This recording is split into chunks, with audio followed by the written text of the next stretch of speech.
Hey, Scott here. Tip 7 from 101 Tips to Survive Office Politics. And I want to address something up front because this tip sounds old-fashioned. It is going to make some of you roll your eyes, and I want to earn your buy-in before you dismiss it. The tip is, in your first 90 days at a new job, don't be the last to arrive or the first to leave. Now, I know what you're thinking. We're past that, right? We talk about output, not hours, flexible working, asynchronous teams, judging people on what they produce, not when they're at their desk. And all of that is correct. As a philosophy, I fully agree with it. But here's the thing about philosophy versus reality. They don't always match. And the gap between them is where careers get quietly damaged.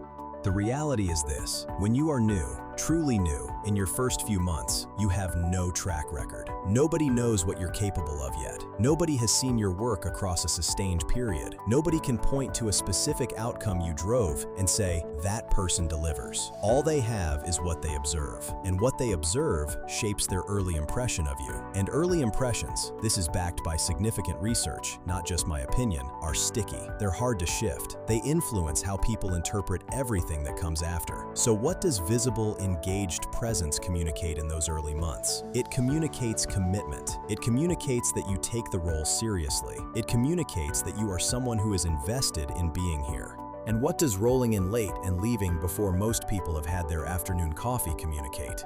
Even if it's unfair, even if your output is actually excellent, it communicates to people who don't know you yet that you're not that bothered. This is not a principle for your whole career. This tip has, and I say this explicitly in the book, an expiry date.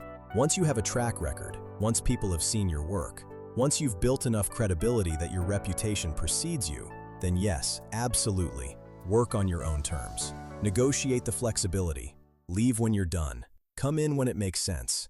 But you have to earn that. You earn it with results and with the early impressions that make people root for your results before they've seen them. There's a concept in behavioral economics called the halo effect. A strong early impression in one area colors how people perceive everything else about you. If you create a halo of visible commitment and genuine engagement in your first 90 days, people will interpret your subsequent work through that lens. The benefit of the doubt flows toward you. Create the opposite impression, and they'll interpret your work through that lens instead. One more thing. This is also about reading the culture. In some organizations, the expectation of visible presence is stronger than in others. Your job in the first 90 days is to read that culture accurately and calibrate appropriately.